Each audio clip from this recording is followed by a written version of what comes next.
It says actually in our holy books that there's something about the person you are dating that you will never find out until you're married. You know that?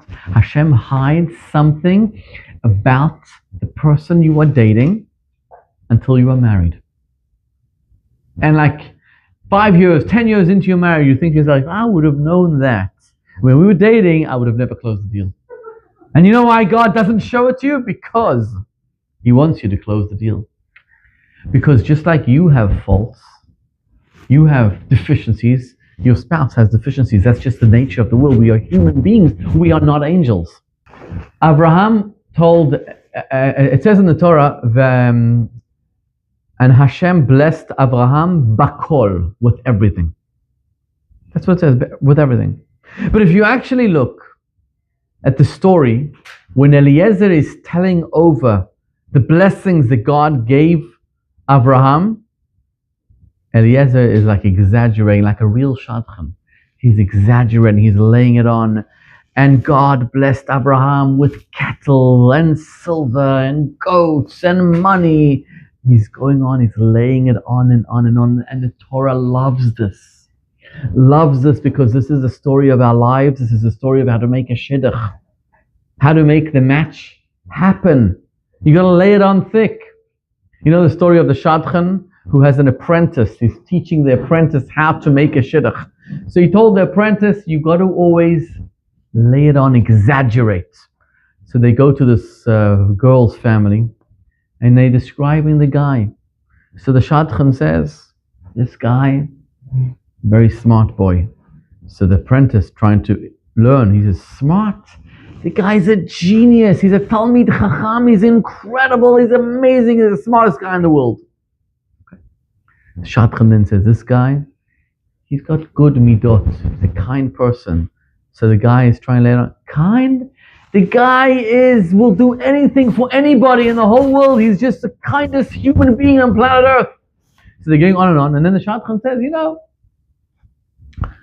the guy is a little teensy wincy bit overweight. The guy's like, overweight? The guy is so big, humongous, The idea of a shidduch never works. It says actually in our holy books that there's something about the person you are dating that you will never find out until you're married. You know that? Hashem hides something about the person you are dating until you are married. And like 5 years, 10 years into your marriage, you think, I would have known that. When we were dating, I would have never closed the deal. And you know why God doesn't show it to you? Because He wants you to close the deal. Because just like you have faults, you have deficiencies, your spouse has deficiencies. That's just the nature of the world. We are human beings. We are not angels. Another example of what Eliezer did.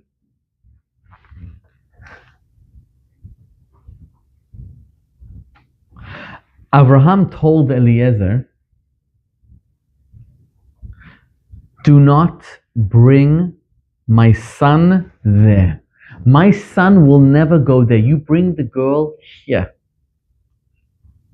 Right? That's what he's saying. Look at the parsha. It's very clear. You bring the girl here. You don't bring my son there. By the way, Yitzchak was the only one of the forefathers that never left Israel. He was considered like an olah, like a sacrifice for Hashem. He was actually the Akedat Issac. He was going to be sacrificed, right? But think about it. Abraham had to leave Israel. Yaakov, for sure, had to leave Israel. Actually, he left Israel many, many times. But Yitzchak was the only one of the forefathers that never left Israel. And Abraham told him, you'll never leave. You know what Eliezer did? Can you imagine doing a date? By the way, I have friends today who tell me, like I have a very close friend living somewhere in America, I'm not going to say where, and he says to me, I won't do a shidduch from a girl from London. I'm like, dude, I did very well with London, with a British girl. I did pretty well with her. But he said, I don't want to do overseas. It's too far. I don't know. She's going to take my son and say, you live in London. It's not for me. Right? And there are people who think this. It's like,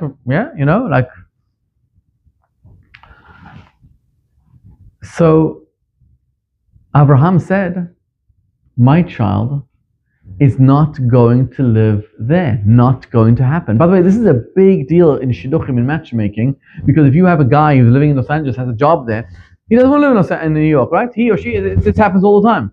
So you have to be in the same city.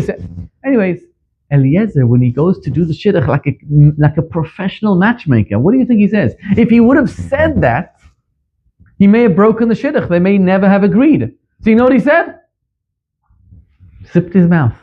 He actually left that detail out. Conveniently left the detail out, teaching us how to make a shidduch. The Torah is in love with this guy. Because in order to fulfill your mission in earth, that's exactly what you need to do. You need to use your own initiative. You need to use your own intellect. Use your own brain. Surrender yourself to the mission to make sure it succeeds. It is successful. That's what you do.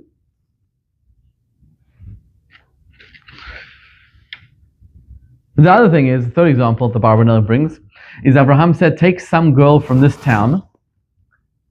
He didn't mention from this family. He says, go to this place of Haran, get me a girl from there.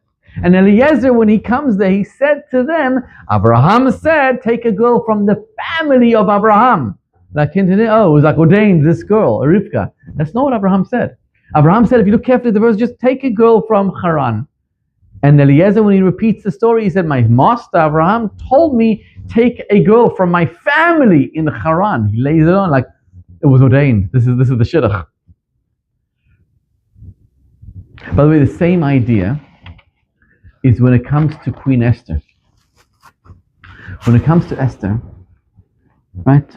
Often in life we're like, why are we in this position? I don't want to be here.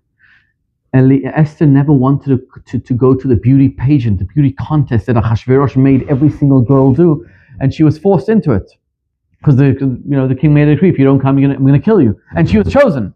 And why was she chosen? She didn't want to be with the king. The king was a guy. He was a non-Jewish person.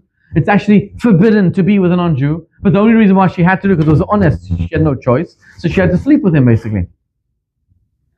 But then when it came time to save the Jews, Mordechai sends her a message, go speak to Ahasuerus, to your husband. What does she say?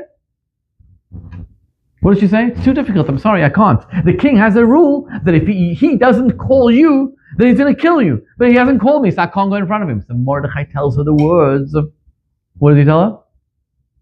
Famous words. Ki macharesh tachrishi. If you are silent in this moment, revach v'atzalah, salvation will come to the Jews from another source. Ve'atu beit avich tovedu. Umi yodea, he tells her, who knows? Im le'et kazot higat lamachos. This is the words I want to say. Umi yodea, who knows? If this is the reason why you were chosen. What does it mean, who knows? What do you mean, who knows? Who knows? I know. You know. We all know. Well, it's very simple. This is the reason why she was chosen. Mordechai was answering a deeper question here. Esther said, why me? Why do I have to do this difficult task, this difficult mission? Mordechai answers her, I don't know. I have no idea. But sometimes in life we face a challenge. We don't know why it's so difficult. We have no idea. But this is what we are supposed to do. People are texting me and calling me all the time, shall I leave New York? So dangerous in New York. I'm so anxious. By the way, just outside our office, I saw today a sign, F Israel. Big, I don't think they know it's our office, but big signs on New York City streets and 2nd Avenue. So what's the answer? Should we leave New York or no? A resounding yes. Are you leaving? But you said yes. If we live in New York. Should we leave New York? Why not? It's dangerous. What about the 1930s?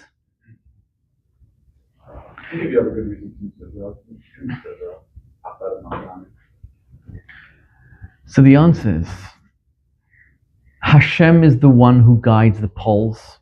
Hashem is the one who sets the policy. Now, we may feel anxious. We may feel paranoid. We may feel like, it's a big challenging time. The Kinnes HaShluchim is happening right now in New York. Thousands of Shluchim from all over the world are gathered together in New York. The Rebbe used to speak about New York being like the capital of the universe. Like the United Nations is here in this city. And the Rebbe said the Frierdiker Rebbe, the previous Rebbe, chose New York as his residence, as his palace, as his place that he came from when he left Russia. So 1930s, I cannot explain that, by the way. I don't know. I don't know. I do know that the Rebbe made the... That's something I can't see.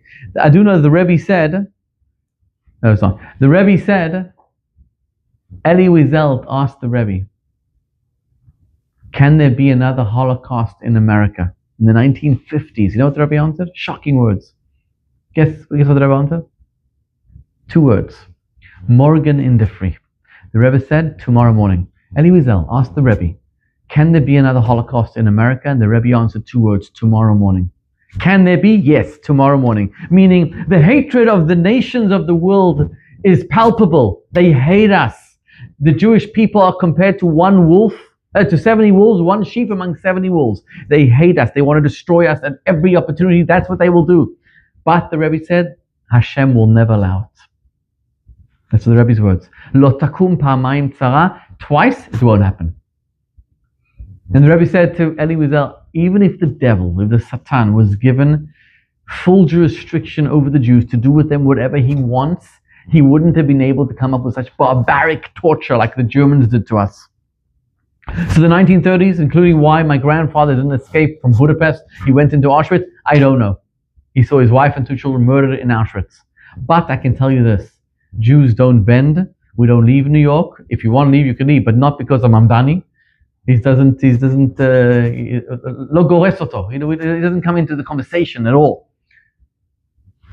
Because we don't panic. Paranoid